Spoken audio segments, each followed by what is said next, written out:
Howdy everybody, welcome back to the channel. Today we're going to talk about weapon-mounted lights on your concealed carry pistol, and I'm going to play a clip that Tom Givens did on the Lee Weems podcast.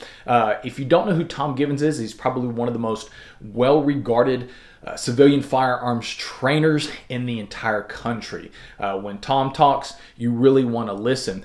Tom explains things a lot better than I could. That's why I'm going to play this clip for y'all. But I want to preface it with two things. Number one, a pistol-mounted light for concealed carriers, that is a luxury. That is not a necessity.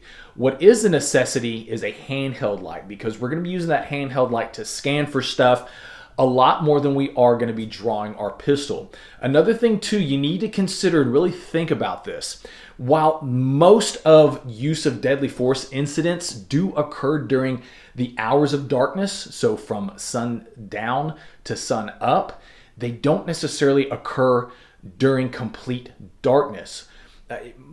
In urban and suburban areas, there is so much artificial light that if your attacker can see you, then you can see your attacker. And if you can identify your attacker, then you can see your sights and you can see your dot. So Tom's going to go more in depth on this. I hope you guys enjoy it. This is Tom Givens on the Lee Weems podcast, talking about weapon-mounted lights for civilians. The other thing, lights, that's another thing. The reality is the vast majority of people that hang a weapon-mounted light on their pistol do so to make it a muzzle weight, just like the old muzzle weights you used to put on the 22 match pistol to shoot 50-meter bullseye. They never turn the damn thing on. I have actually seen IDPA shooters recently with solid brass flashlights that are not functional flashlights that they put on your desk cover. And they're nothing in the world of muzzle weights. Until just a couple of years ago, I was able to say that in my entire career, I have never found a single private citizen defensive shooting involving a weapon-mounted light. But I finally found one.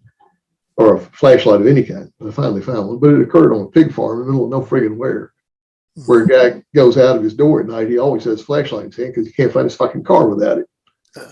So he already had the flashlight in hand when the problem came up and was able to use it.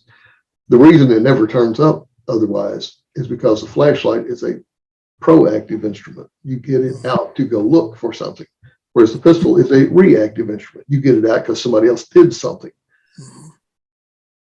Cops get a flashlight out to go in dark places and look for bad men. Private citizens should not be doing that. If Leon steps out from between the parked cars on the parking lot and points a pistol at you, you're not going to need to point a flashlight at him. Okay? And the whole idea of a weapon-mounted light, I'm going to point my gun at somebody and light them up to see if I need to point a gun at them. It's just patently stupid. When you point your gun at them, light them up, and find out you don't need to point a gun at them, you just committed aggravated assault or assault with a deadly weapon, depending on what state you're in. So that's just stupid. So the bottom line is, out of 70-something shootings our students have been involved in, not one of them involved a flashlight.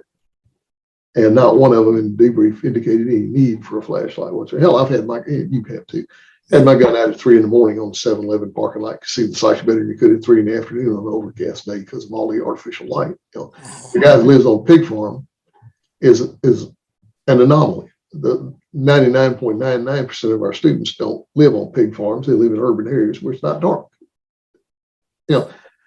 Some of this just goes to ignorance, and ignorance is not a malicious term. Ignorance means you don't have the requisite information. Ignorance of violent crime. People think it happens in some kind of vacuum. The bad guy's not standing there in the dark feeling, there's one. What they're doing is observing potential victims, which means it's got to be what? You got to be able to see it.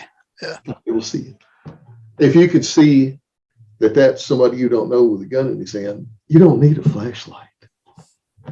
So I would much rather see the time and effort put into managing lights put into something that's a lot more likely to come into play. Guys, thank you so much for watching. Let me know your thoughts down below in the comments. But nonetheless, be safe, be smart, be skilled. We'll catch you on the next video.